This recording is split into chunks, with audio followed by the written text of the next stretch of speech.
Oh, here we are. 48-hour art check, round 110.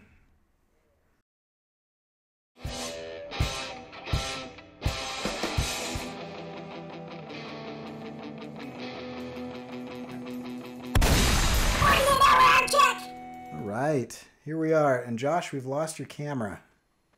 Oh, you have? Yeah, Entirely. but we see a really cool logo of yours floating in the middle of the screen. Oh, Oh, man. Hey, there you go. You're back. Oh, I am? Okay, Yeah. good. Lovely. So, awesome. All the weirdness. I All thought the I was weird... wearing that logo, but then that was yesterday. I don't know my days anymore. Oh man, especially when like there's a Monday holiday, that like throws everything off. I don't know, it's crazy. Well, Scott, you're back. How's it going? Going all right. Good. Getting by. Are we live? We are live. Yes, indeed. Yeah. Oh, okay. All right. I didn't know if there was this no sound part. Oh no, sorry. Yeah, no, I'm here. I'm okay. Good. All right, so let's jump in. We got a fun topic today. I'm kind of excited to talk about it. So, I'll start this time. So for progress, I have the next sticker in Sticker Stint, which is my automation logo that I did, and then kind of mixed that up with an ant because of the kind of hordes of hive mind automated type things that are coming. Anyway, it's kind of based on what we were talking about yesterday. And the logo is super fun to do, but I should have just got off my butt and done it in Illustrator because it was way harder to do on my iPad. And then I got some more inks done, so that page is still kind of trucking along. But, yeah. Nice. That looks awesome. The color looks great. Oh, thanks. Yeah. I like that one that you did that you didn't seem to care much about, the turtle one. Oh yeah, I like the turtle one. I forgot to do a video on it, so it seems like I kind of toss it in, but yeah, I don't know. I stole the turtle head off of a sketch that I was doing for character design for my comic, and so it was a lot less work than a lot of the other ones. I don't know. So maybe I'm like I didn't have to fight for it as hard. I don't know. But yeah, It's a good concept, though. Definitely a good concept. yeah. So Josh, what did you get done in the last 24 hours? All right. Well, so I did pencil the 2 panels of the dinosaur comic for, the dragon comic for the 100 Days anthology #2, and then I managed to finish the type pencils for quarterly stories. So I'm kind of right where I'd like to be. That means tomorrow I can start inking, and I will be finishing another panel of pencils tonight, which will catch me up on my hundreds. So I'm excited about that. And just throwing it out there. Speaking of the hundreds, I guess that Jan is now on, which is super exciting. So he's going to be in the anthology too, and he's a good guy. Those of you following 48-hour art check are probably familiar with Jan's work because he did a 48-hour art check for a little bit there. Yeah. Yeah, check out Jan's channel because he does cool stuff. He's in Barcelona and he does these kind of drawing blogs. Yeah. Oh, cool. Yeah, and I think him and Ox who were doing the hundreds thing. Yeah. So that's really cool and exciting because he's like a super good dude, and his art skills just get better and better every like honestly, watch like the first episode of his YouTube channel and then the latest. It's like night and day how much progress there's been made. He's a super talented artist. He's always working, and it's inspiring. So Cool. yeah. Awesome. Yeah, I'm excited to see his stuff get in there as well. So, Scott, how about you? What did you get done in the last 48 hours? So not as much as I'd like. Well, like yesterday, it was mostly family time. We went to the Renaissance Festival, which was kind of cool. Let's see. I did. I've been working on like my taxes, which is like, I don't know, man. It's like I spend hours, or days working on getting all this stuff right, just so I can turn it over to a CPA who's going to charge me $300. So Yeah. for something that he probably won't spend near as much time on. But anyway, I don't know how to do all that stuff. So, but client work. But I did get a video up. Another, which you're seeing on screen, another 100 days video and everything, chronicling my, my comic book making stuff. So, but that's about it as far as things that aren't freelance work. Nice. Yeah, those pencils look awesome. Yeah. Thank you. Yeah, that's rad. I like that a lot. And real quick question, just because I'm curious if we should do this as a topic, but did not today, but possibly coming up. Cory, have you completed your taxes? Oh man, no, not at all. Yeah, neither have I yeah, taxes are terrible. I have a great accountant or a CPA who I just like take a picture of stuff as it happens and email it to him, and then I forget about it forever. And then he just asks me a couple questions at the end of the year, and it still takes me forever to like figure that stuff out. So I don't know. I should do that too. I mean, I've been going through everything because there's things I forget, and it's like, and then it's like I just started going through all my emails. I'm like, oh, I forgot I bought that. Or all these write-offs and things. Yep. Right. It's just things that I just totally wasn't thinking about. And so I know I got a lot. So we'll see, hopefully. But the bad thing is I made a lot last year, whereas this year I won't make near as much. So, so we'll see. So I just hope I'm not kind of upside down. We'll see. Yeah. It'll be interesting. Yeah, I think every year, like towards April, I just get super nervous because it's just when you freelance and you're like, if you're not wise like I'm not, and you don't pay your estimates throughout the year. It's just like a big April surprise every year of like, you owe this much money, and you're like, oh crap. Yeah. I paid some in, but I don't know that I paid enough. So we'll see. Yeah, I didn't really make anything freelance, so I think I'm probably in one of those situations where I've got to be careful if I do too many losing years in a row. Then it gets deemed a hobby rather than an income. So I was warned about that once, and then I started getting a little more serious, and then so I've been somewhat profitable, but I want to be just profitable enough. Right. Because I know I spend a lot. I mean, basically any extra money I have goes back into the business if I can do that. So yeah, it's the one time a year where you wish you had less clients. But yeah, so I'm curious, and I do think let's bullet point that for a future one. It'd be fun to have like maybe you on, Scott, too, for that, because like I think just tackling taxes, maybe even just addressing like with the supposed tax savings that are on this new thing, if you experienced any savings, because I'm honestly kind of curious. Like from what I've read, I'm suspecting I'll probably owe more. My CPA just sent me a note that said, hey, I've got these questions, and by the way, the new tax laws are going to be a huge benefit to you. Nice. So I don't know what that means, but it's cool. Hopefully. That's good. It's exciting. I hope that's what I hear from my guy, but we will see. And then we definitely should do a thing on that because wow. Ben, so challenges. Josh is experiencing common challenge right now.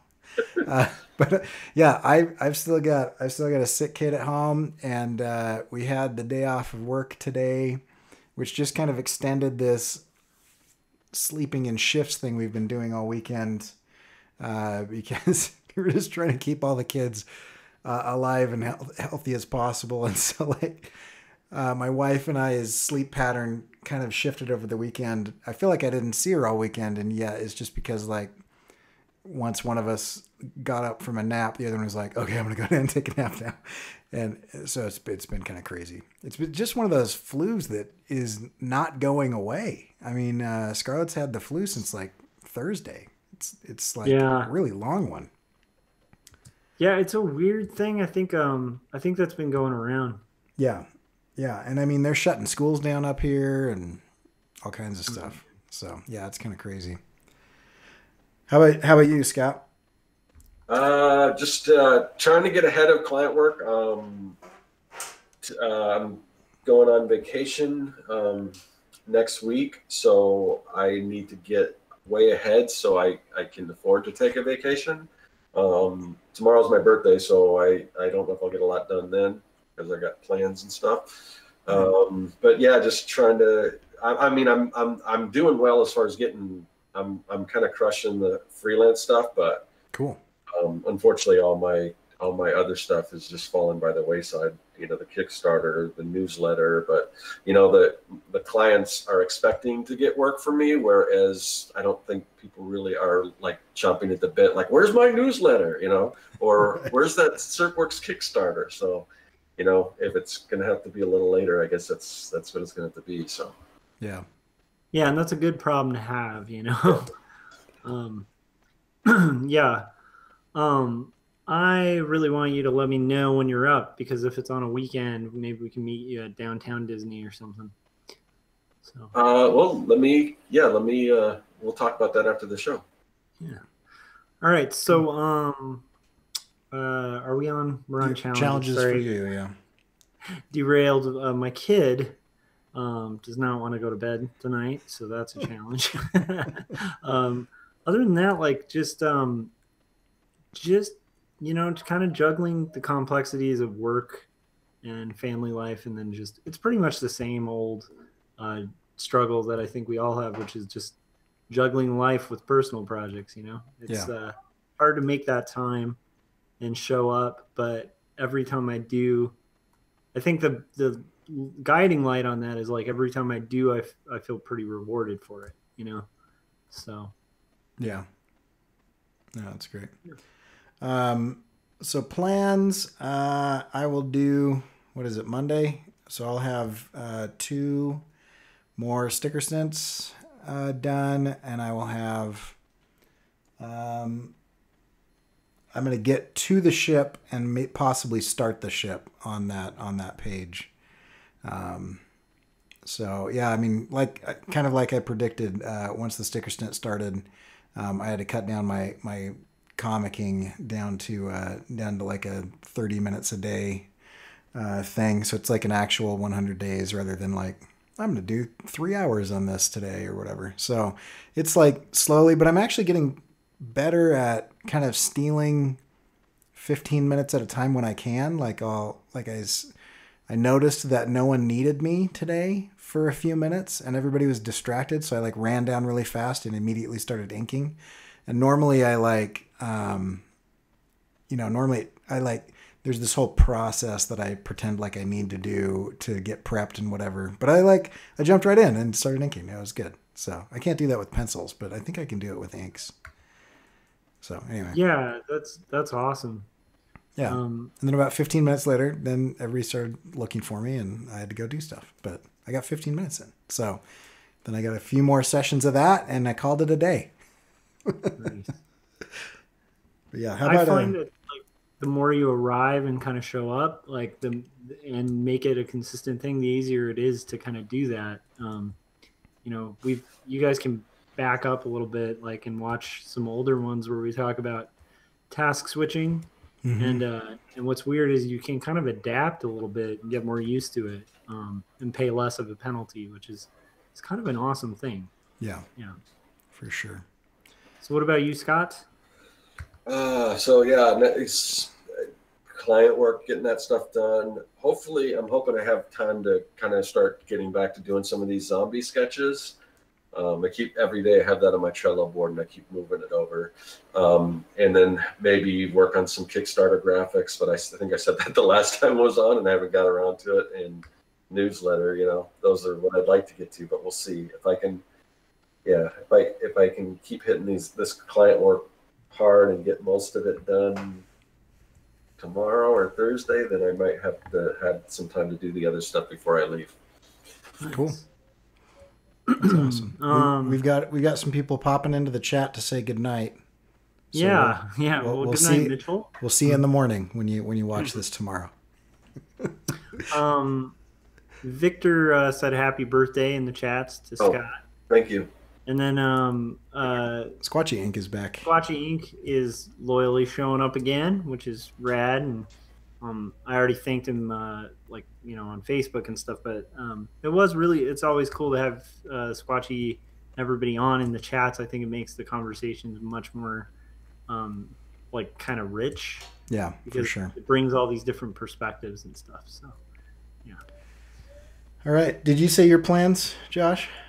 I don't think so. Let me get into them. So my plan is I'm gonna be finished with the pencils. So I'd like to be at least at the point of having the pencils done for quarterly stories for this or sorry, not quarterly stories for the 100 days comic page 3.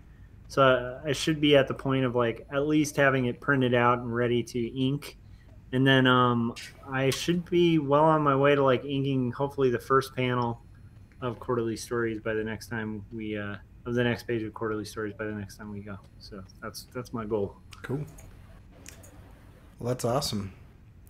All right, Yeah. so we were gonna carry on with yesterday's topic. It's weird saying yesterday since normally this is spaced out by 2 days, but long weekend, busy weekend. So we just met yesterday, and so now we're back on schedule Monday, Wednesday, Friday. We'll see how long that lasts, but I'm going to talk a lot less this time because I feel like I kind of dominated last time with too much talking. So, Josh, do you want to kick off the topic for us? Oh, sure. So today's topic is surviving the ma- ma- Automation apocalypse. automation apocalypse. Yeah. So let me try that again. The topic is surviving the automation apocalypse, the impending uh, automation wave that's going to hit and is already hitting the art world and just going to kind of spread across all industries pretty quickly. And so today I thought it would be cool if we kind of continue our conversation. Cory, I hope you actually chime in on this because this is one of your specialties. So definitely don't feel like you have to be quiet on this one. If by specialty you mean weird obsession, sure. Yeah. But I think it's a fair obsession and it makes sense that it's an obsession because it's something that's coming and it's not quite, there's some fun kind of wild theories about, full out, Terminator 2 style, automation Right. taking over humanity. But then there's the reality that's a little more cold and is just like, hey, this computer can do your job 20 times faster. Yeah. And it doesn't have a soul or a personality. Um, so yeah, we thought it would be good to kind of get into tactics for artists to kind of survive it, like because um, a lot of this stuff is coming. Cory touched on this last time. There are programs being developed and that have already been made that can mimic a style that you draw in and then replicate it on any shape that you create very convincingly. There are programs that exist that if they have 20 minutes of audio of you speaking, they can replicate your voice in any emotion and any intonation at any speed. Yeah. I mean, so there's some wild technology out there. And so if you feel like, yeah, but they're not going to be able to do this certain technique or skill that I do on Photoshop myself, or that I do, traditionally myself, I would be leery of making that kind of claim because, once again, you could end up where a lot of people who were like experts in Corel Draw ended up once Corel Draw like disappeared and wasn't the main thing anymore. And so on. I mean, there's a million examples of that. I think we even mentioned MySpace. Like you could be the giant on MySpace who didn't see another route coming, and when MySpace kind of went under, so does that mass following, and so I think it's pretty applicable to us because this is going to be hitting our industry. It's going to be affecting wages in our industry, and so Well, yeah, I thought it'd and be good for us to get into tactics. one of the things that I think is important to realize is that creatives are set up in a significantly better situation than a lot of other fields. And so, if you're in a creative field right now, you're in a better position than in a lot of fields that pay better today, because you know, in the past with the Industrial Revolution or whatever, we've paid for the sacrifice of your body, right? And so, things that will wear you down, or whatever, and we're slowly shifting over to a power dynamic where the influence that you have and the connections that you make are kind of what give you the ability to earn. And I think, and this is a wild stab in the dark, but I think it will continue to shift from the sacrifice of your body to the sacrifice of your relationships to moving into those that can create. And I'm not talking about execute. I'm talking about create. And so anything that is difficult for a computer or a robot to do is going to become more rare as the supply of ready labor to solve those easy or repetitive pattern problems increases, and the workforce shifts to maintaining those type of machines and programs. Then the type of thing that adds humanity to something, the creativity, the vulnerability, the storytelling, the ability to relate with empathy, and feel emotion, those are all going to become more rare as everything else becomes more plentiful. And just simple supply and demand, the rarity of something drives the price up. That's how scarcity works. And so my whole premise is not that I'm freaked out that this is happening, but that I don't think enough people are thinking about positioning themselves in such a way to be able to survive it well. Agreed. Yeah, and I would agree too. It's not all doom and gloom. In fact, it might actually bode well for a lot of creatives. But I do think, my main thing is also that it's definitely not something that bodes well if it's ignored. Right. Because, like I said, and we touched on this a little bit in the last episode, but maybe we can delve into it. But I think one of the main things I was starting with is making sure that you as a creative and as an artist are using tools and not crutches. And so I was wondering if you guys want to kind of chime in on that, some recommendations of how people can use software, give examples of kind of both. Like, what would be an example of someone using software as a crutch, that then if that software is replaced, that person's out of a job, versus as a tool? Well, I think one of the easiest examples to understand is anything that anything that the software has automated that you don't understand. And so, if you're, I'll call it a business, but it's really just outright theft most of the time. If your business is based on, say, for example, the image trace in Illustrator, and you don't know how to do that yourself. You don't know how to work the pen tool. You don't know how to draw on a Cintiq or whatever, and you're just taking images, auto tracing them, and then maybe changing a color here or there. That's a huge crutch. And so I think as a template, that's an interesting way to look at anything. Is anytime you're using something and you don't know how to do that thing, without that shortcut or that process or that macro or whatever, you don't know it well enough to be able to survive it going away. And so there's a lot of different examples that are starting to kind of pop into my head. Content aware fill and all of that stuff where it's like you push a button and it does it for you, which is wonderful. But as soon as something happens to take that away from you and you don't know what button to push, what do you do then? Yeah, and not just that. I mean, if you're used to kind of pushing buttons, the second that button upgrades and that button's no longer necessary, it's there might be other applications for the thing that you're applying. That the logic of it, the thought of it, but you've missed the whole thought and logic of it by just kind of learning the button. And Right. so, and I think a perfect example of that is in like manufacturing. um, a lot of the jobs were in essence kind of pushing a button, Right. kind of assembly line.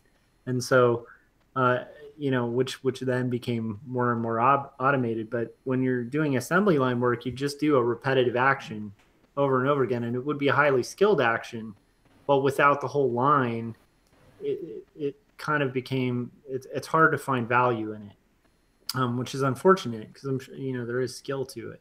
Yeah. But so you want to think about like when you're working on Photoshop, it's like you're kind of running an assembly line. And if you don't know what all of those components are doing and why they're doing it, you're really missing out on the bigger knowledge that you're going to need to carry with you if like the whole thing gets automated. Yeah, and I do want to point out, nobody here is saying that using shortcuts and using software and using automated processes is bad. We're not troglodytes. Like the idea is, if you figure out a shorter way to do something, and it's something that is necessary but doesn't require your humanity to produce. For example, if like flattening an image, if there's a faster way to flatten an image, go for it, right? But the idea is, if you need to understand what the computer is doing, and the reason for that is because when things change, because that's the one guaranteed thing that we have in this universe, is that everything is in a constant state of change. When they change, you understand the process so that you can apply your understanding to the new tools. And so, Yeah. if I know how to ink traditionally, right? But I don't understand anything about like layers or blending modes or selections or marquees or anything like that. I've got a steep learning curve. But if I understand, the foundational stuff, and then all of a sudden Photoshop goes away, my inking ability, my painting ability, my photography ability, my compositional ability doesn't go away. I still have that, and Yeah. and I can take what I knew from that program that now doesn't exist, and I can apply it to the new program, the new process, and I can say, okay, I know the result that I want to get, and I know how to get there traditionally and several different ways digitally, and I understand those processes well enough to be able to do that. How do I use this new tool? You're going to be fine. But if you're like, nope, in Quark, I press F2 and then I don't know what it does, but it does what I need it to do, right? It ends up with the result I want, but I don't understand the steps that happen with F2. And then Quark goes away and F2 is assigned to a completely new thing. And you're like, I don't know how to get from there to here. Yeah. So Yeah, that, and that's really problematic. So I would definitely say that's a pretty good example of kind of what not to do, and what to do. So like really delving into the why, of what you're doing when you're doing it, and when you're inevitably streamlining it. If you're an intelligent artist, you're going to take whatever path you need to kind of get the result you need. Especially if you're on a time clock, you're on a clock and under the gun to hit a deadline for pay or for a client. Because beautiful artwork after deadline quite often equates to like completely useless to the employer. yeah, So um, it's yeah, I mean, good to utilize these shortcuts and stuff, but keep in mind, like, you want to know the why, like what's it doing, what is it emulating. Like that's a good thing to think too. Like I actually find that people who've taken even traditional photography, which is kind of dying out, but I still think it should be one of the foundations in especially graphic design classes and stuff like that, because you should actually have one point where you have to develop film and like smell the terrible emulsion and stuff and create high contrast manually, because I think by doing that it makes you realize the logic of what Photoshop is emulating, like what right. it's doing, what it's making better. It doesn't mean you have to, but at least having a rough understanding of it is going to be something you can carry with you. um, the logic of it's not going to go away, and that's a beauty of like the human brain. They can't take your logic. Yeah, They can't take your reasoning capacity. What they can take is your skill. Like if it's a technique that's just a repetitive task, it's pretty much it's really dangerous if that's like something you're completely relying on. Do you have any thoughts on that, like Scott, at all? Yeah, I mean, I for one am going to embrace my robotic overlords and make it work for me, because what I'm going to do is I'm going to take and that software that Cory was talking about that can, if you talk for 20 minutes, that can duplicate your voice. Yeah. I'm going to create a robot version of myself, have something teach my style. I'm going to have it do all my client work so I can work on my personal work. Yep. And so I'll just have a robot doing all my work. Now that's assuming that I own myself as my own intellectual property, so no one else can take me and make a robot of me and do my style and you know, perpetrate me and take all my work away from me. But yeah, I mean, my biggest problem is I don't have enough time to do all the stuff I want to do, so I'm building a robot of myself. Yeah, and that's and we should pin that as a future topic. You know, what actually is you, and what rights do you have, and how are those going to be threatened in the future? Because that is a hot button issue right now. Because Mickey Mouse is up soon, right, on his copyright.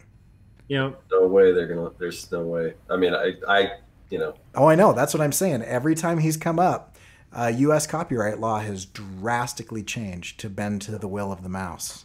Yeah. So, okay. The mouse has power, and actually, really, like anybody who's super defensive of Disney, understand we all probably are fans of at least one Disney film. I think all of us, probably many of them, and really admire the animators and stuff. But look a little bit into the history of how much the mouse crushed indie cartoonists in the 70s, and also how they treated the 9 Old Men. You might change your super defensiveness of Disney. Disney's great, but there's some dark seediness to Disney, like all big companies. Yeah, and I think that's kind of true of everything. You know, you can I can love the product and hate the process. I enjoy a lot of the things that have been made. I don't necessarily agree with a lot of the ways that they have been produced. But we're kind of digressing. I just think that would be an interesting topic to kind of tackle at some point. I do think one thing we can do from to kind of get us back on the rails from what Scott was saying is the making a robot of yourself also does apply a little bit to what we're talking about, because that gets into adaptability with new technology. And so we kind of touched on this a little bit too before, but I would think that like, do you guys, I mean, we've all been kind of doing art for a while, so maybe we should just share a little bit of our own adaptability within the industry and our time and the shifts in programs and the shifts in social media and stuff, just to kind of, as an example of, I think, the kind of mindset that I know I, for myself, probably don't have enough of and need to constantly work on growing, like kind of adaptability. But do you have any examples of like times where something shifted drastically with automation or with like a new program where you've had to like completely adapt? Yeah, well, I have a good example. I was an art director years ago, and we had a catalog, like a 300-page catalog that we put out that was full of like musical instruments and accessories, which are a little bit difficult to clip because a lot of them are chrome, and so they're like totally reflective, and sometimes the value of the highlight is the same as the value of the background, or so close that it becomes very difficult to do it in an automated way. And this, I'm talking about 8 years ago, maybe 9 years ago. And so when this happened, I remember I was able to leverage the manpower that it took to be able to clip those things. And so here's a little side story. If you ever want to, if you're ever trying to get people to understand what's going on, and there's a boring process that is really labor intensive, film it and then make the people with the money watch that.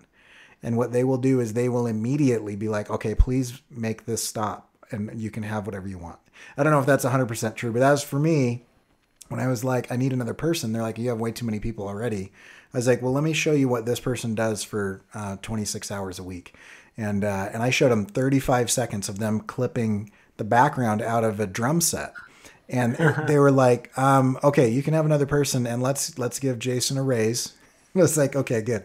And so, but what happened is I started to gain a little bit of pride in what I could do and what my team could do in kind of photo manipulation and compositing and things like that. And then Adobe Photoshop had the audacity to upgrade and increase the tools to the point where like lay people could do what we could do.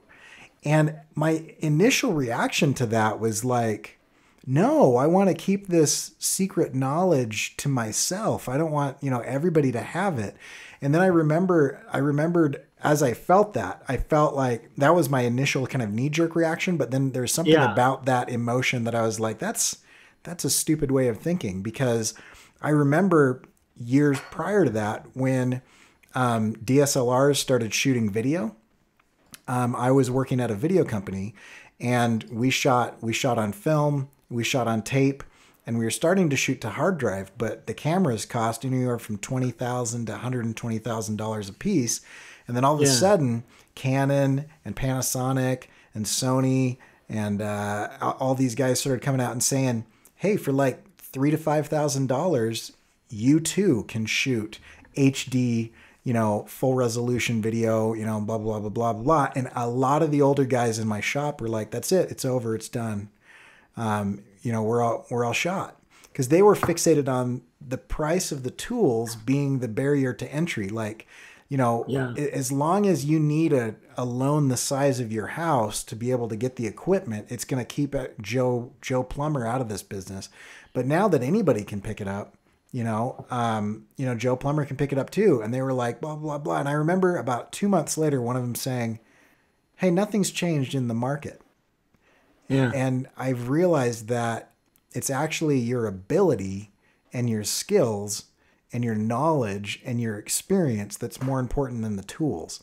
And so as soon as I had that knee-jerk reaction of like, oh no, now everybody's going to be able, I don't know why I was so protective of this process. Now everybody's going to be able to knock the background out because they've got content aware fill and they've got subject recognition and all this stuff. Then I was like, I actually hate doing that. So that's fine. They can, everybody can take that on, and then I will go learn bigger and better things with the experience that I have and with the knowledge that I have, because just because like a good camera doth not a photographer make, right? Just because you can take a picture doesn't mean you're good at it. Just because exactly. you own Photoshop doesn't mean you're good at it. Just because you can use processes in Photoshop doesn't mean that you can come up with a decent idea. So there are things that transcend the tools, and those are the things that I think we should pay attention to, because the tools, they're going to come and go. They're going to change. They're going to get better. They're going to get faster. They're going to get automated. They're going to get destroyed. They're going to get bought out and then deleted. Yeah. But your things that transcend those tools, you get to take that with you into whatever situation you move into. And what's interesting is like, even with content aware fill, there's always like, I mean, at some point it's going to be seamless, but it still has issues. And so getting the old clone stamp tool Yeah. and knowing how to do that and draw proper masks still has a lot of vast application. And then the neat thing is, if you take just kind of a broad view, the majority of what you're doing is still pen tool work. And so it's like the better you get at the pen tool, the better you're going to be on Illustrator, the better you're going to be with After Effects, the better you're going to be with all of these programs that utilize a pen tool. Yeah. And if that changes, you've still developed like a skill that can also fix when the computers mess up, when the automation messes up, which is surprisingly often. However, I do think it's going to get better and better. And I think you're right about the fact that I think, Squatchy in the chats is saying it took him 10 years to jump on Photoshop in the tattoo world, which I know really actually very recently started hitting the tattooing industry. And using it seemed like so much to learn, but in order to advance, he adapted And now he said being able to work digitally to make stencils, everything's improved, which I can only imagine. And he was saying before they were kind of doing paste up and using scissors and tape Right. and light boxes. But what's neat is like all that knowledge you gain from doing paste up when you know the logic of what you're trying to do. Right. When and that's one of the hardest things to teach kids actually, in college is like when you're teaching a digital program that they've never used before, it's like teaching them the question to ask, Yeah. not the tool. Because a lot of the time they're going to find the tool by asking the right question, but they don't know what their objective is. Then they could learn every tool in the book and not know how to use it in application. And you'll recognize this type of person because this type of person generally, like, anybody who's kind of gotten their hands dirty in digital, it's like you'll try something and there's 10 ways to do it, and I find that a lot of people who are kind of stuck in a crutch versus tool mentality will get really thrown off when someone else has a different way. Or they're asking you for the right way. Yeah. What is the right way to do this? I get this question all the time. For the first half of each semester, I get the question like, hey, what is the right way to do this? And I say, well, as long as you're not breaking copyright infringement, or intellectual property, the way that you feel like doing it at the time that gets you the results that you want. Here, let me show you 6 different ways to do it. Did any of those kind of strike a fancy? Because do that one. It doesn't matter. Another thing, and this is kind of reminding me of something that Scott did a video on, I think, where Scott, you were taking, was it microns or technical pens, and you were cutting them at a diagonal? Yeah, that's Vincent DePorter's technique that he, I think I may have just shown this in another thing, but so this illustration, I don't know if you can see this. This is Vincent's work. He used to be the artist on SpongeBob comics. Yeah. Am I getting the glare here? But you can see all the different line weights. You see all that line weight? That's actually a micron. So what he does is, and I've played around with it a little bit, but I need to actually see him do it in person. But he breaks the microns. He like slices them a couple different times so that he can actually use a micron like you would like a brush or whatever and get that different line weights. Yeah. And also, and it's cool. And maybe you would think maybe there's a brush that's kind of like that. I don't know that's already just like that, but I don't know if it exists. But because microns are a little harder and solid, it's I don't know is it less forgiving or more forgiving? I don't know but like with a brush pen, sometimes it's really hard to get that control. But when you break those microns, it's a little bit easier as long as you get the hang of it. But he just like does amazing work with that. That's amazing. It sounds like a sweet spot between a nib and a brush, Yeah. Yeah, and my point is, he has to understand those tools at another level. I know what the micron is supposed to do, and that's what I use it for. But then you have somebody who's like, they know what it's supposed to do so well that they also know why and how it does that and how they can use that to their advantage. And this is an important thing. When I was first learning Photoshop, I remember somebody looking over my shoulder who knew what they were doing and was very well trained. And they're like, how did you get it to do that? And I'm like, I don't know. I was just been like, I noticed that this tool does this thing, and so I figured if I combine that with this, then it would do X or whatever. And they're like, that's not supposed to do that. And I'm like, I know, but it does that because of the following things. And they're like, well, yeah, that makes sense. But like, you're making that software do stuff it's not intended to do.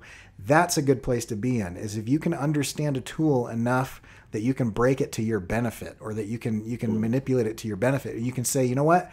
I'm going to cut those microns. I'm going to, Ryan Otley, he takes these Popska pens, like this. He showed me this at a con one time, and you load up the tip and then you blow on it like a little puff of air, and it gives you this explosion of white. Like, that's not what the marker's supposed to do. That's an error. If the marker drips or the marker, like splatters, it's not supposed to do that. But like, he knew it well enough.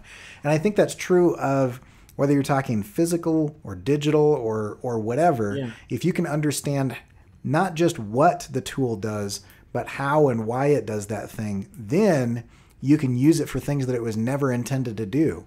And it's funny because oftentimes Photoshop, Illustrator, Quark, Premiere, After Effects, whatever, like After Effects was not initially intended to be an animation program, right? Yeah. They're just like, well, there's some keyframes in there because I was using Vegas video to animate.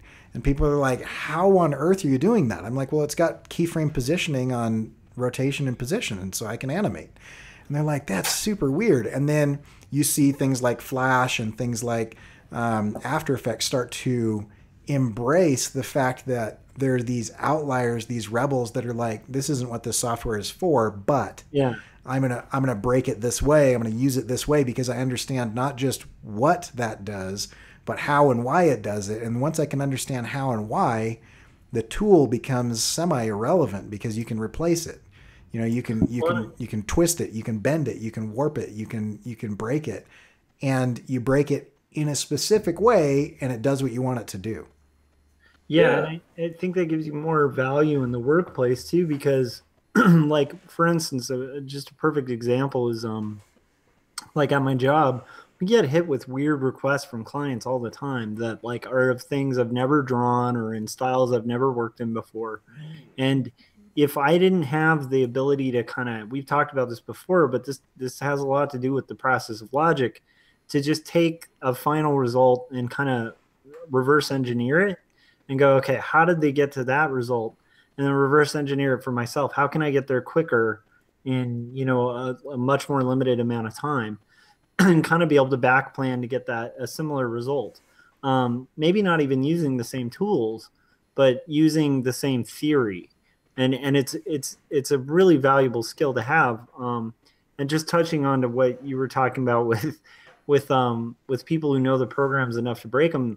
Like I actually, one of my younger employees, like newer employees, not younger, had come to me with a shortcut that like he was really embarrassed to bring up because he was worried that like I'd be like offended or something like that. And I was like, look, one thing you need to know about me, I'm never going to be offended hearing a better way to do something. Like I want to know quicker ways, because like I'm not perfect, and honestly, if you can shave off 5 minutes of everything I do, I want that 5 minutes. Like, you know, so I think that's important too. But I do think like adaptability is going to come in handy a lot if, you know, if like, once again, you're an expert in Illustrator and Photoshop, like I think we all are, and that kind of shifts. Scott, like, what about you? Like, what were you gonna?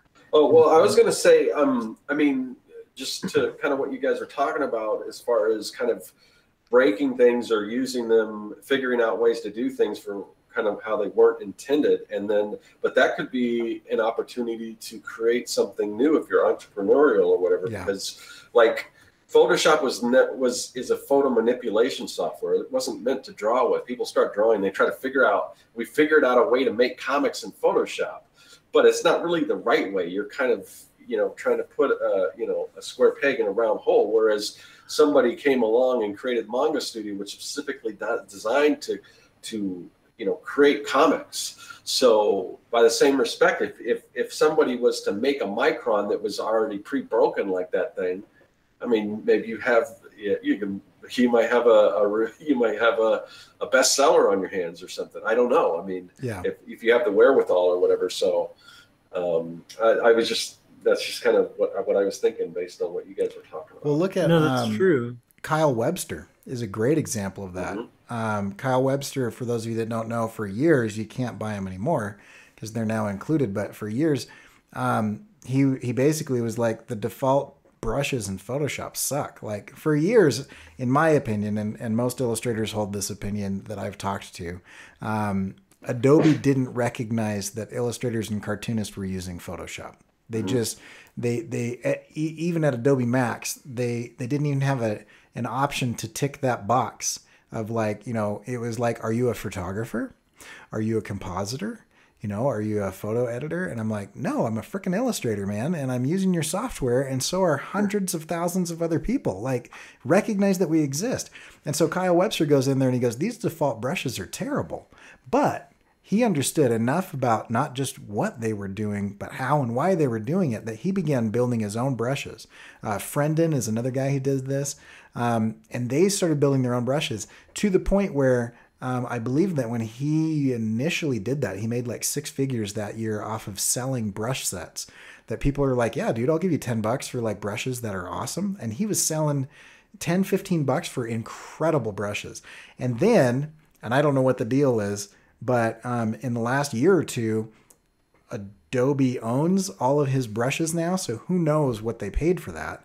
Yeah. But his work, you know, he saw that people were going in and manipulating the brushes, and he's like, I bet you that I could figure out a way to save, package, and sell that manipulation. That everybody who knows what they're doing does this, and I could bring that to everyone. And he started doing that and built this market that didn't exist before, and now, you know, he's kind of an Adobe ambassador for the forgotten and the unknown people that are illustrating in Photoshop. And finally, Adobe's recognized that, oh, we have this huge blind spot of these people that are using our software the way that we didn't intend for them to use it. Because it was basically just supposed to replace the darkroom. That was all it was ever intended to do is, hey, all that dodging and burning that you guys are doing with chemicals and lights and shadows and stuff, we've got a software that can do that now. And then, Which is funny because even in comics, like the initial inception of it was like, oh, this is way quicker than a stat cam.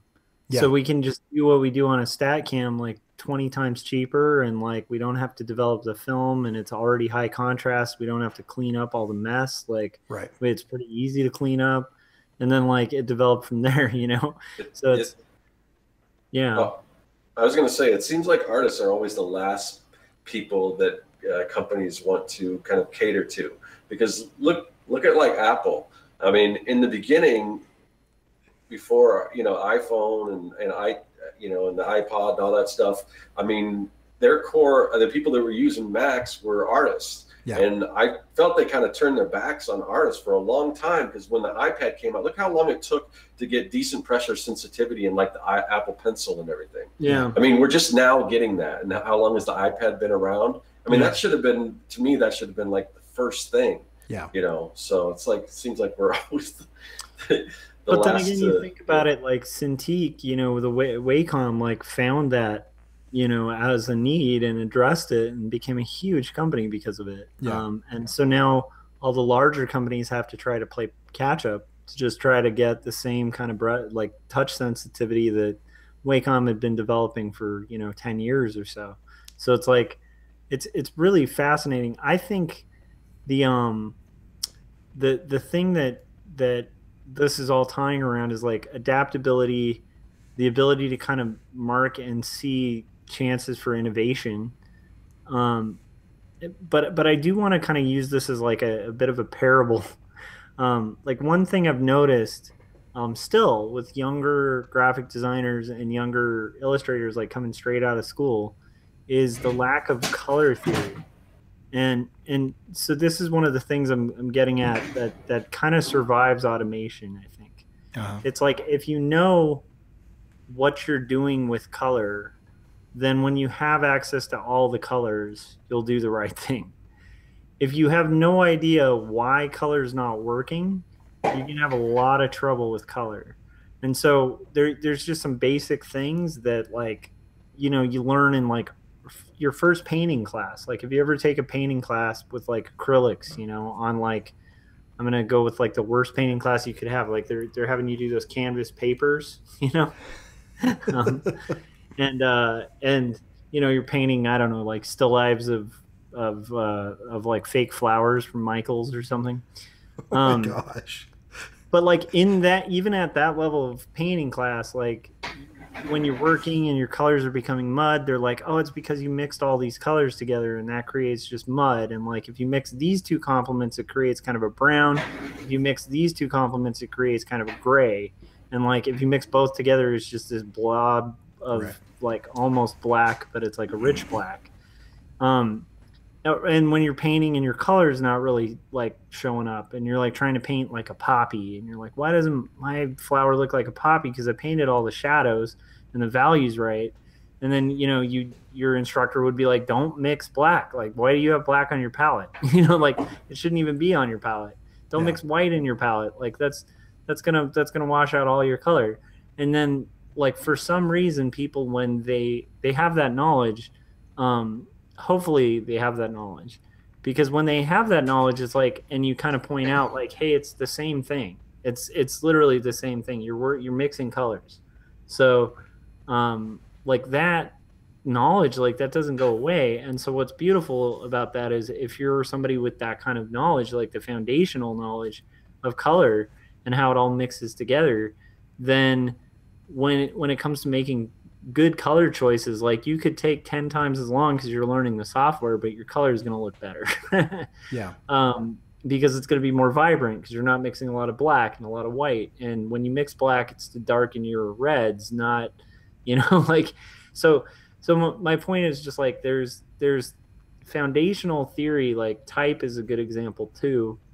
And that comes to mind with the Apple thing that was brought up, which is like, when Apple first came out and they created fonts, there were a lot of fake designers that came out of the woodwork and were like, I'm gonna do your thing. And it was amazing what they could do comparatively, because they had access to every font. Like, I mean, at the time it felt like every font, but like, they had Right. 20 fonts. They didn't have to buy like Linotype and like cut and paste. And it's like this crazy availability. But the problem with that is, a lot of people jumped in and thought that typography was typing. And then, like, what ends up happening is, like, there's usually a little window where you can make a decent amount of money. You can make a killing for a little bit, Yeah. when automation happens and something's automated. But what happens is, some of the old guys, some of the guys who know type, get access to that powerful tool, and then they do what you do with your font, but their font's kerned, and it's perfectly kerned. and like, their typefaces have little adjustments, like little customizations that only a designer knows how to do. And just the And so, choice like, and just the choice of the typeface like fits the mood of the piece, rather than just yeah, being like, I know the rule to pair serif with sans serif. Like, they understand like the history of the typography itself, and why you would yeah, use type from a specific decade and not another decade, because of the mood that you're trying to convey. Because it's it's the history of the thing that kind of comes yeah, in. I've got another one. So far we've talked about adaptability. I can't remember what we first talked about. Oh, learning just not just what, but why and how something does something. Foundational stuff. I've got another one. Pride cometh before the fall, and I think as soon as you become so wrapped up in your ability, and I've already told a story where I do this, that you're not willing to do the things that we're talking about, you're in trouble. And so if at any point in time you're like, I'm above learning something new, I already have the way that I do things, and I'm not even interested in talking to people about how they're doing it, or being curious. I'm no longer curious. As soon as you become in your own mind so good that you don't need to learn anything anymore, you are ripe for destruction. You're a domino, that is just teetering on the edge at that point in time, because no matter what is happening, as soon as you decide that you don't have to change or learn or grow or improve anymore, you're dead, and the world will drive over your corpse. yeah. And I mean, I'd also say, like, not only that, you're also like you're heavily priming yourself for depression Yeah, and for, right. you know, um, for some serious, like, mental problems, that can result from just pride. And it's amazing what happens. Like, this actually happened in my first year of teaching. I think my first class, I was a little too, like, I'm the teacher, I know what I'm doing. And I quickly learned very, very fast. Like, luckily, a lot of teachers that had come before me gave me the tip, so I didn't come in too hot. But a lot of them gave me the tip of like, don't bullshit your way. Like, Yeah. if you lie to students, they will see right through you. And not only that, they'll lose respect for you. If you don't know, say you don't know. And what's surprising is, like, they'll accept you for it. And I actually found that in my first year, like I thought, oh, I'm gonna have like first off, I had like this conflicting thing of on one hand being like, do I have anything to teach people? Because there's stuff I don't know, you know, like, Yeah. and then on the other hand, I had like a well, I've been at this for a long time, so I'm gonna teach these kids how it's done, you know. And that part of me, that second part, really quickly disappeared because you start realizing that in the process of teaching, and I kind of envy Cory that you're able to do this all the time because one of the beauties of teaching is you're constantly learning from your students. Yeah. Like they will show you things like Cory described where he was just messing around on Photoshop and one of his instructors came up and was like, well, how'd you do that? Right. Like that instructor just walked away with a valuable tool, a trick that they can now apply among their giant arsenal of other tricks. And it's the same thing. Like I walked away from that class with like way more knowledge than I had starting because there were so many students who some of them had grown up with the program and so they were more familiar with certain things than I was. And like that kind of thing is just so good for growth and for like it's at the time it never feels good to say I don't know. Yeah. But you know, you're sacrificing 5 seconds of ego for like what can literally make your life easier by just being like, I don't know, what do you think? Like, you know, Yeah. or like, I don't know, let's figure this out together, you know? One So thing yeah, that's super fascinating about that is, and I've done stuff on this, so if you want to go look back through my videos, Perry's neurological development in college years is a study of the neurological stages of development. And one of the things that I love about this current situation that I'm in is that the capstone, the 400 level class, the class that they take at the end, we've decided as a teaching group that even though one of us is teaching that all of us are going to show up to class. And I have a liberal arts degree. There's a guy in there that has an MBA. There's another guy in there that is a programmer. And the three of us do not agree on things, and we're all right, which is really interesting because one of the highest levels of neurological development is to be able to be comfortable with ambiguity and understand and hold conflicting ideologies in your mind without going insane. And so a lot of the students are like, well, what is the answer? Because they're used to 12 to 15 years of the authority figure saying, this is the answer. Put this answer down, repeat what I say, and I will give you all the points. But when in reality, you know, like I say, well, in my experience, it's been like this, you know, and then this other guy says, you know, well, in my experience, that is completely wrong. And it's like this. And then the other guy comes in and says, well, I've seen it happen like this. And everybody goes, well, which one is right? And the answer is, they're all right. It depends on the situation. It depends on the niche in the marketplace that you land in. It depends on what it is that you're doing and who you're working with, what your goals are and what you're trying to accomplish. And so it's really interesting for them to see that there are definitely some wrong things, but there are almost an infinite number of right things.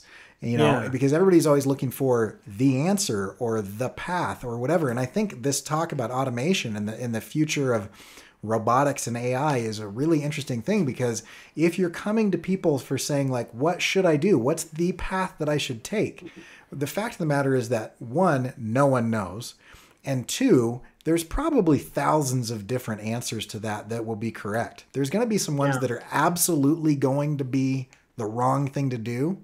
But there are many, many right ways of doing it, which is kind of difficult because there's not an answer, but it's also like gives me hope in that if I'm doing things that make sense and I'm trusting, you know, my gut and my brain and I'm moving forward with effort, probably going to be okay.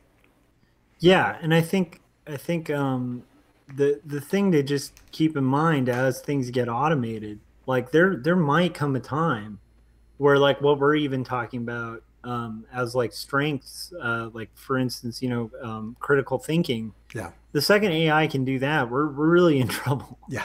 But what I think is something to kind of take take heart in and stuff as automation happens.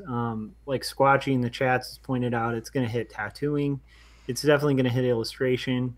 Graphic It's going to hit design, photography. traditional painters even harder. I saw some stuff at Adobe Max with like a perfect watercolor emulation, and that's been one of the biggest weaknesses of digital painting, is the inability to really mimic watercolor in the way that the water actually runs and dries. Yeah. And what's fascinating is they're on it. It's going to happen. Yeah. So what I also would recommend too, that I think just for sanity too, is to kind of step back and realize like what you value. Because if your whole value or your whole identity is based around like, we're artists and we're passionate about art and we're passionate about creative projects and we're passionate about our own voice, but it's really important not to mix that with your identity entirely, because tomorrow, like literally, I could get in a car accident and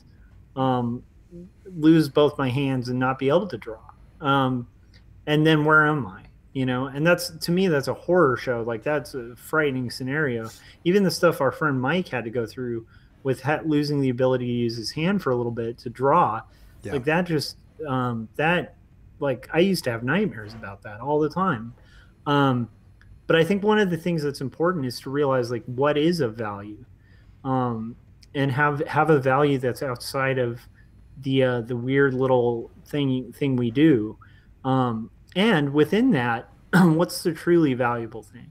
And I personally think, like, we'd probably all agree on the idea that the concept, the creative thinking, that's the part that I think is going to be very difficult to automate. Yeah. And to me, that's the part that is very exciting, because it's like that's what we all want to do. We all want to tell stories, and we're drawn to vulnerability. We're drawn to things that are human, things that are flawed. Like, I don't tend to like stories with perfect characters unless they play that for like the whole like the perfect character who's the outcast. Like, Right. That's very interesting when it does like the Day the Earth Stood Still, the original, not the remake, kind of thing, where it's like a fairly perfect being just kind of is freaked out by how weird everybody is and violent and crazy they are. Yeah. But I think in general, like, those imperfections are something to kind of take pride in, and at the same time, just once again, like, having your value based on your own person as a human being, as opposed to just like, I can draw, therefore I have value. Right. Because that's a dangerous path, is all I'm getting at. Yeah. Because if you define yourself by your skills and ability, that's something that can be taken away. But your thinking is much more difficult. I mean, there are diseases and injuries and things that can destroy your thinking. But I mean, at that point in time, but if as long as you can think, then you can adapt. So, and there's tons of stories with that. But yeah. So Scott, what do you think? Any more predictions, tips, tricks, pitfalls that you can think of in the coming global collapse when the robots take over? I don't know. I mean, I think it's my biggest fear is that I am just going to be, because right now I don't know, I'm definitely not ahead of the technology, but I'm at least like right now I'm just now getting into doing more digital drawing, which I've always done digital stuff, but now it's like even processes that I solely did traditionally, now I'm starting to do digitally. But I'm just afraid I'm going to get to a point where it's so beyond my grasp that I'm just going to fall behind, because everyone, so many people get to that age where it's just like, now I don't even understand it. I don't even know where to begin. So that's kind of like my fear, is that it's just going to get too far ahead of me. So like, I know the whole, I don't know what the term for it is, but like what's the technology that like Siri and Amazon Echoes and all that kind of stuff, where you just say, I want this, and then it happens. And how to, because pretty soon that's going to be the way people get all their information. Right. And for me to promote myself, so a way when somebody says, hey, Siri, I'm looking for a cool artist that does this, for me to pop up there when that happens. I don't even know the first step in advertising something like that to get myself, in front of that type of technology. So I worry about stuff like that it's just, that I'm eventually just going to be like, I can't catch up. Yeah. There's a coworker. There's a coworker of mine that's in his 70s and is in certain niches a world-renowned oil painter. And he was talking to me because I teach mostly digital illustration and design. And he said, man, I don't even know how to use any of that stuff. And he said, I've thought about learning Photoshop. And I was like, why? Why would you bother? And I said, I mean, you command hundreds of thousands of dollars for commissions. Why would what is the point? What is the point of, and he's like, yeah, that's kind of the conclusion I've come to. So, I mean, in a certain aspect, being on the bleeding edge of technology, like, great, you win the booby prize of whatever, getting in some magazine or, being on some talk show at some point. But like, being solidly able to create, and use the tools to create, however the tools change, then when the tools change, you're still you rather than you being an excellent practitioner of a tool. I think that's more valuable. I understand what you're saying from a marketing standpoint. I think marketing's a whole different thing, but one of the yeah, I don't want to be the newspaper guy that's holding on to newspaper while everything passes them by, and then they're like, oh, it's too late now. Yeah. Well, one of the assignments I used to teach for my intro to Photoshop class that I taught was mimicking Bob Stack with just the selection tools and like a dither and like just the paint bucket. Like I even had them use the paint bucket, which I just wanted to start out by showing them what's possible at like 1.0. Like, and because a lot of that, it's interesting, but like there's I guess Bob Stack up until 2 years ago was using like the second version of Photoshop, and yet he was doing New Yorker covers. He was doing editorial illustrations for the biggest companies out there, getting paid thousands and thousands of dollars for his art, and yet and competing, with a bunch of digital illustrators trying to work in Bob Stack's style. And he was doing most of it using the selection tools, the paint bucket, and dithering. And it's like, it's insane when you look at his art, what he was able to pull off with that. Yeah. So I think there is something to be said for, I think that just kind of backs up the idea of like the foundations don't change. And if you get really good at the foundations, I think you can outlast, changed modes, because those are phases. Like, look at what happened with hand lettering. Hand lettering is a thing people are scrambling to learn how to do, and there's only a few experts left, not myself not included at all, in that field that like I would kill to like spend like a good hour and a half watching, like one-on-one, being mentored by someone who did like painted signage on windows. And yet that's dying out so much that the people who can do it command a skill that is just remarkable. And I think people are still willing to kind of pay for. I think also, I think there's a key thing to what you were saying, Scott, too, which is the admitting not knowing, because I share those fears too, man. Like when I look at my kid and he's on the iPad, there was this one point where I felt like an old man. And he was like 3 at the time, and he pressed a button on her iPad and it appeared on the TV. I didn't even know it could do that. I didn't know that button existed. I didn't know it synced up with your television. And my 3-year-old figured it out. Wow. And then we had to kind of reverse engineer what he did to try to figure that out. And I was like, oh man, that's like I'm one step away. Like my son's 3, and I'm already like the person who's like, what button do I hit on the remote? Like it's inevitably like the generation coming up is going to be more technologically savvy and stuff. But imagine what can happen if you like show them, hey, here's how you feather with a brush, though. Yeah. Like that's something doesn't go away. So and it's not only, as far as the hand lettering, it's not only the old guard that are still doing it, because younger people are figuring out how to do that themselves. They're going back to those old techniques and learning how to do it, because everyone wants to learn how to do that. So that's kind of cool too, is that what is old is kind of new again. Yeah.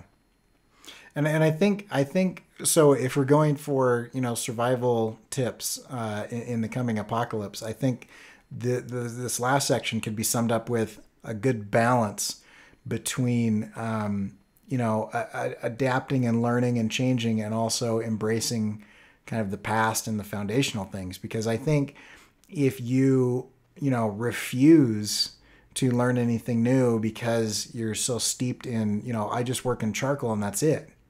It's like, well, maybe you could, like pick up more work or get a bigger audience or do incredibly amazing things with your art or produce it faster if you just tried X, Y, and Z. And you're like, no. But then on the other hand, I'm at the cutting edge. I make tutorials, and I'm doing all this stuff. I'm at the bleeding edge. I'm on all the beta tests of this software. But I don't make anything myself, and I'm not, I can't come up with a decent idea. I'm not a good writer. I can't concept well, like that's useless. What are you're just going to be training other people, to do stuff. And in the middle is somebody who is, has a decent respect and understanding for how things are done traditionally, and is also constantly, adopting and seeking out through curiosity and learning new practices. That balance, I think, is really important, because too much to either extreme becomes detrimental, because you're just hunkered down in your bunker waiting for the end at that point. Yeah, and I think that would apply to modes of thinking too, because like that same balance. So I think like a good cap to like the last point is the idea of like seeking mastery, because like mastery doesn't get replaced easily in creative fields. And so it's like, if like once again, we could bring up, like, I'm going to bring up Chris Ware again. But like Chris Ware was one of those artists that he had this single line style and it became really popular, was on all sorts of magazines and different album covers and stuff like that, like all over the market, with this guy who was like using, it looked like Illustrator. And everybody was impressed because it was about the time where that single line style was really popular in Illustrator. But then you find out it's not Illustrator, it's a ruling pen. And the guy's like killing it on every gig, competing with these kids who are like trying to do that style, digitally. So it's possible to kind of have the fine line between both, Yeah. So. Okay. So it's an hour and 20 minutes in. Final thoughts? I'm afraid if I keep talking, we're just going to keep going longer. Right. So yeah, I was the only thing I was going to comment was what Josh was saying, was the cool thing about technology along with that old school stuff is that I think now you can record those that technique to show people, because if it's something that can be accomplished fairly easy digitally, but you're showing somebody, but look what he's actually doing. Look at the craft that goes into this, and you can show that. Like anytime if you ever want to see something cool, now this is digital work, but if you watch the process of a DKNG illustration, they record everything, and you watch how it's done. It's just like, wow. I mean, people are blown away. Where, you were talking about this with your work. Well, you were talking about this too, Cory, where if you just show somebody how it's done, and they don't realize what goes into it. But it's the same thing like with at your work, Josh, where people just think, oh, it's magic. It doesn't take that long. But if you can kind of show them that craft, people then start to appreciate it a little more. Yeah. Yeah. Absolutely. Speaking of which, stay tuned because I've got a video coming up every day for the rest of the month that does exactly that.